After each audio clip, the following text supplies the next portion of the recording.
The Paul Leslie Interviews.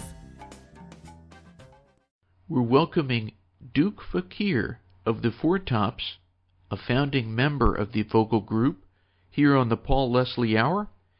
Thanks so much for joining us. Tell us, where does your story begin? I was born in Detroit. My mother was born in Sparta, Georgia, and she moved to Detroit, and we have a lot of relatives that came from Sparta and moved into Atlanta. Growing up in Detroit was, believe it or not, it was fun. We were very poor. We had such a big family, so many cousins and this and that, and we had such a great family heritage. We didn't realize how poor we were. I probably didn't realize how poor we were until I got to high school, and when it was time to really make a lot of changes in your clothes, and I just didn't have that many. It was a lot of love in our family, a lot of music. My mother was a piano player, and she played for the church, and my grandfather owned the church. My mother was a minister, but she was also head of the choir. And so as a kid, all my brothers and sisters, we sang in the baby choir. Then we grew to be the junior choir. Then our cousins joined in. Pretty soon it was the mass choir, but it was all family, pretty much. And we had a wonderful, loving time growing up. I've always had music in my heart. I never really aspired to make music a living. I really was the four of us, we started singing because a couple of us had scholarships to college to play basketball, but we graduated in January of 1954 from two different high schools, but we were friends, and we had started singing around town. And one guy said he could get us some jobs working, so we said, wow, if we can work during the summer, we can make enough money to really go to school properly. Maybe we need to buy a car and get down. And we both had a scholarship to the same college, by the way, which was in Ohio, Central State in Ohio. So we started singing. Our first professional job on stage, which I'll never forget, was in Flint, Michigan, about 60 miles north of Detroit. Once we hit that stage and we performed, we knew then that this is what we wanted to do for life. And we made that agreement, and we made that pact, and we worked very hard at it. And we were very fortunate because we had one guy in the group who had a great musical ear, and we learned all kinds of different harmonies. We had a great blend. We had a natural blend. It was like we just put together our voices. I was the first tenor. Lawrence Payton, the musical genius, was the second tenor. Levi had one of the greatest lead voices. And Obi was a baritone bass. I mean, you just couldn't ask for no more. The first time we sang together, it was like magic. So we were blessed, but we worked hard. It took us 9 years before we could really become really big, popular, even though we had a great following. As kids, we worked around a lot of clubs around the country. We worked the Playboy circuit. We worked in lounges in Vegas. We worked on production shows like Larry Steele Production, the Idlewild Review. We did all kinds of things. We were very fortunate. We were even on Broadway for a week. And we were backup vocals. We were backup vocals for Billy Eckstine for 2 years. We traveled to all the supper clubs and all the beautiful, beautiful, beautiful clubs across the country, Cyril's in Hollywood and all the places in Vegas. And we had a great career before we signed up with Motown. We just didn't make a lot of money. You know what I mean? But we learned our craft. I mean, it was like, I could remember when we left when Billy Eckstine, after 2 years, he said, well, fellas, he said, man, I don't know why you're not the greatest group in the world. He said, so anyway, to the wind, you have your wings, fly.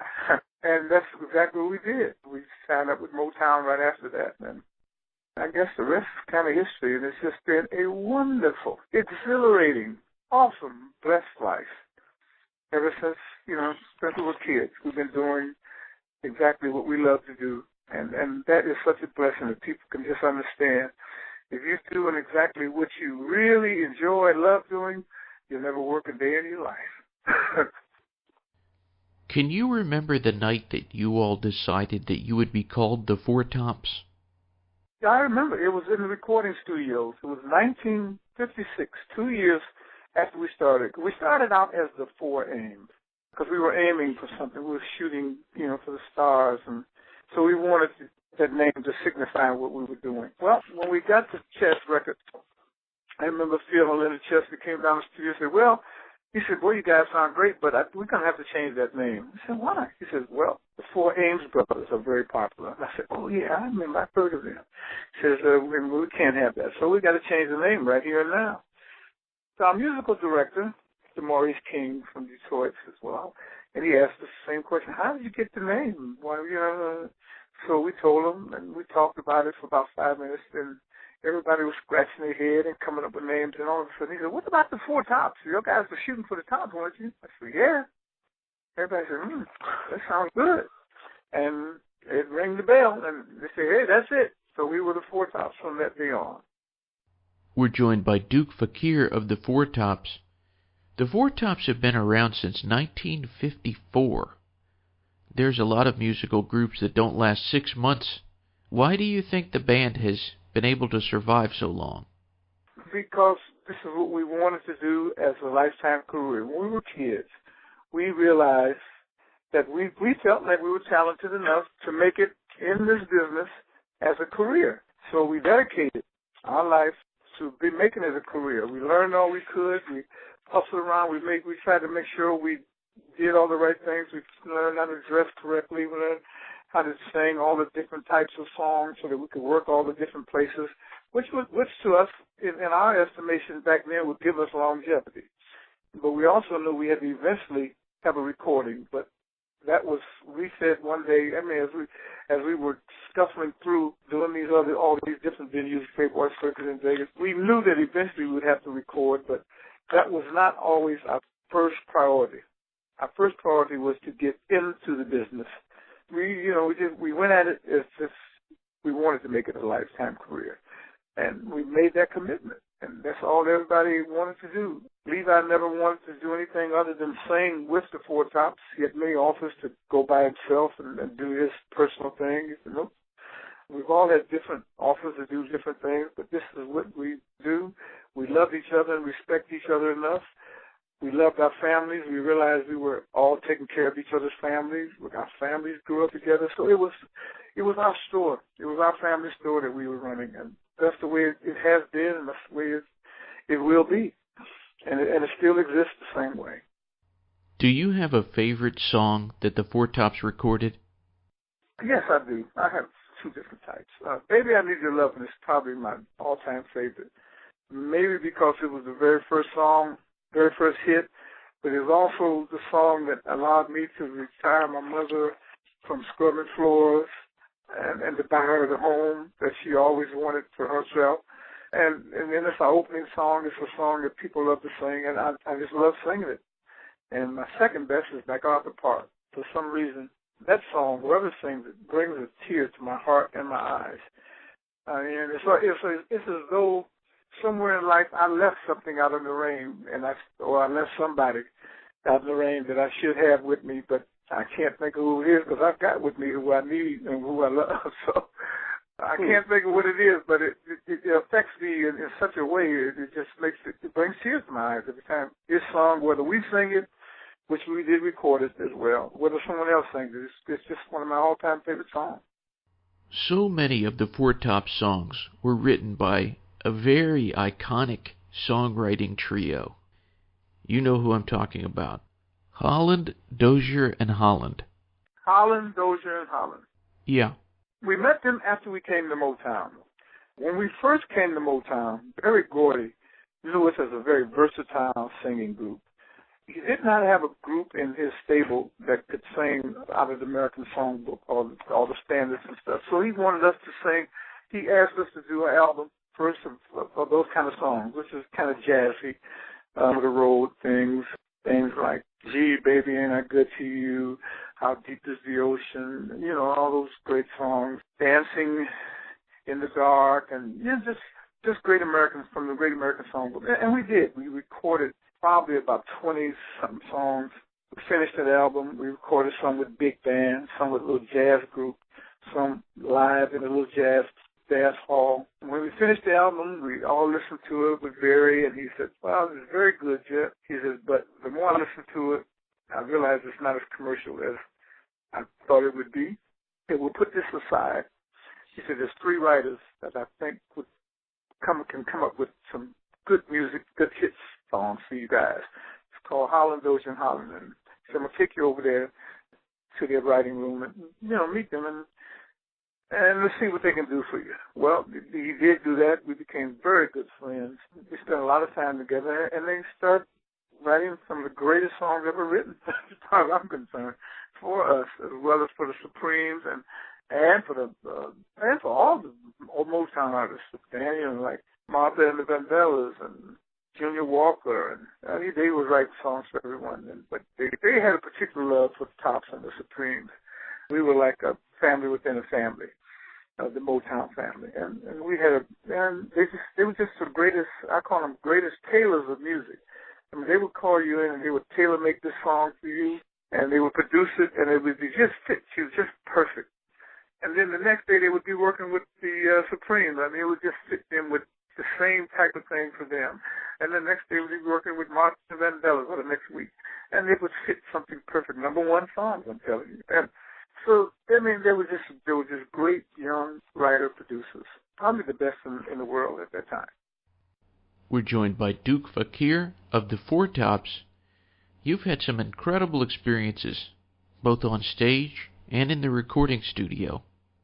What are some of the stories that are most memorable for you? Well, there's been there's so many thrilling moments. It is pretty hard to pinpoint. Probably one of the greatest moments in our life was on stage at Carnegie Hall back in the 60s. Back then, Carnegie Hall was like the epitome of concert halls. So if you got to Carnegie Hall, I mean, you have really made it. I mean, you reached the whole general public by that. So it was the first time on stage with like 16 strings and 16 horns, and it was a great big band and great turnout, and probably one of our finest shows. That stands out to me as one of the greatest on-stage moments, and which I can elaborate on that eventually. And we were just so excited, and we probably did one of our best shows ever. And we got standing ovation after standing ovation there. And it was just a great venue at that time, like I say, it's top of the heap. And then now we go to the studio. The most fascinating thing that happened in the studio was right after Sugar Pie Honeybunch, I Can't Help Myself.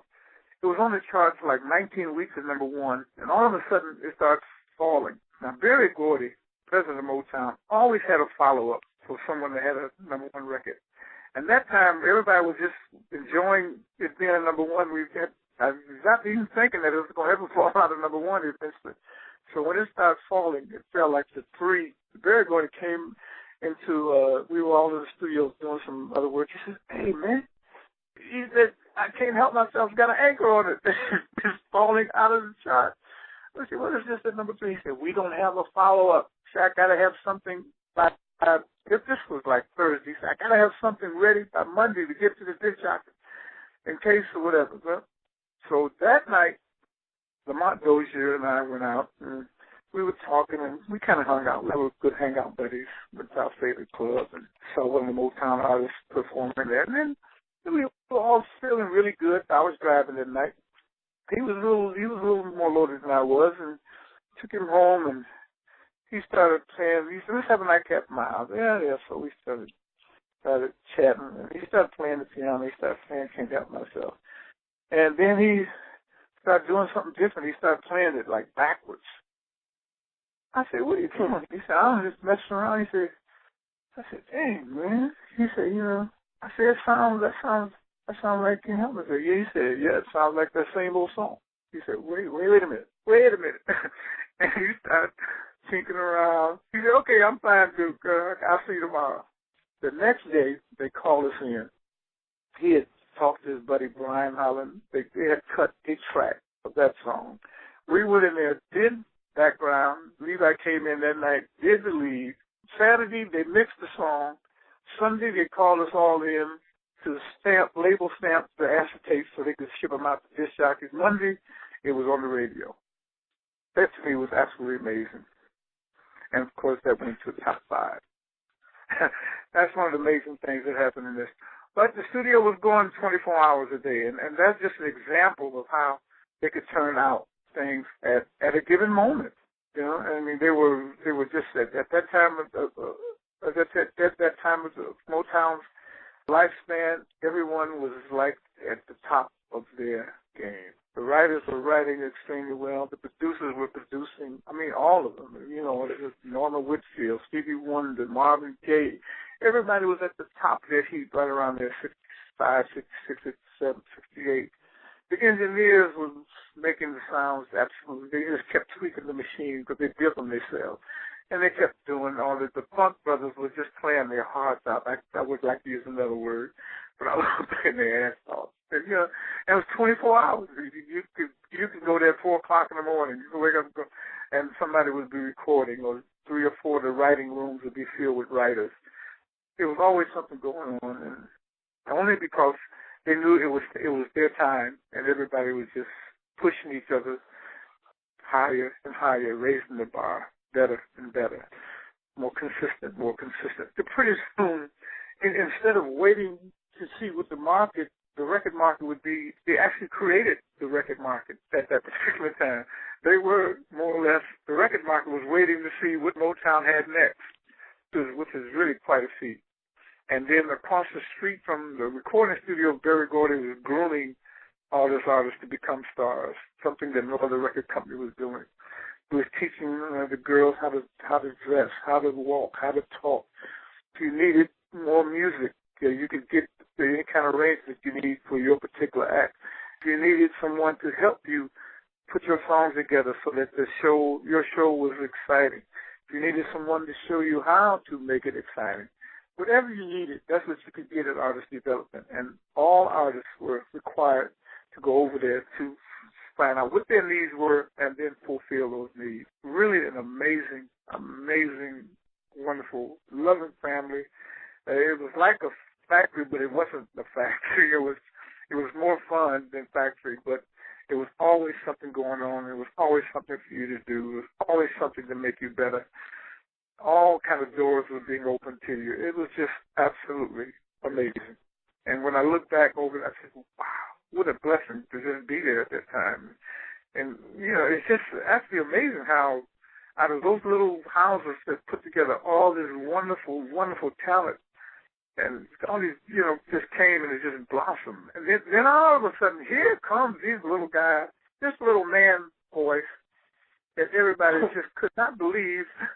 Little Michael Jackson and the Jackson 5, we could not believe that he had not been here before. When he came in as a little kid singing the way he sang, like a learned, well-versed, taught, soulful kid, we just could not believe that. We couldn't believe it. It just was absolutely amazing. Me and Levi just sit there with our tongues out and said, look at this little young guy. Look at this group. Look at these guys. I said, it's amazing. And this is even after we lived with Stevie and watched him grow and watch him do the thing. But to see these guys come and little Michael, it was absolutely amazing. And it just kept coming. Then after that, it was the Commodores later on, and Rick James. This was further on after they moved to the West Coast, but still it just kept coming. An amazing story, Motown. I'm just so glad to be a part of that wonderful family. And what it did also, probably one of the greatest things that most of us are really proud of, and that it culturally helped change the world. It really moved into people's homes, and the music was, our music was not getting in there. It was also seemed like it was part of the movement. Martin Luther King was coming in the front door. We were seeping in through the windows and cracks in the basement and on the television screen, and we were in people's homes where we hadn't been before. And it was just absolutely amazing how well those two came together and softened the blow for civil rights, and it just kind of opened the door just a little more with the music, as well as Martin Luther King that did his great thing. But we feel like we were also a part of that in this moment, to be honest. Amazing stories. What do you like about music? What would I say I like about music? Everything. Music, I won't even tell you what music has done for me, but what I like about music, it takes me places. It takes me someplace sometimes where I need to go, sometimes where I want to go. I can listen to music songs that just take you. And that's what I like so much about the music of the 60s, 70s, and 80s. The words, the music, it took you, you felt the words, you felt the music, you felt. And even to this day, I can be a little, this is a little despondent, not truly depressed, but, you know, that's a lot on my mind. I could listen to certain music and it just takes me away from all of that. And it's just absolutely amazing what it does for you, for the soul. They say it keeps you young, too. I don't know, but I mean, I still feel like a kid, so maybe so. What is your all-time favorite meal? My all-time favorite meal, believe it or not, is beef curry. My father was East Indian, and even though we were separated when I was young, he'd raised us on really well-seasoned food, and beef curry, rice and curried green beans is probably my all-time favorite meal. I, too, am a devoted fan of curry. My last question. This broadcast will reach people in lots of places around the world. What would you like to say to anyone who's tuned in? Well, there's one thing I'd like to say. I'd like to say for Obie, Levi, and Lawrence, the three tops that have gone, one night they came to me, the night before we was burying Levi, and they said, seemed like they said to me, Duke, before you go, would you tell everybody, thank you for all those that came to our concerts, all those that bought a record, all those that even mentioned our name, all those that loaned us money when we were scuffling, all those that helped us out, all those that gave us a ride, all of those that did anything for or with the tops. From each one of us, we'd like to say thank you. Thank you so very much. It's so wonderful to be thankful, and I thank you so much for the music, and thank you for this wonderful interview. All right. Thank you, sir. I look forward to seeing you. I hope to see you too. Okay, buddy. All right. Take care.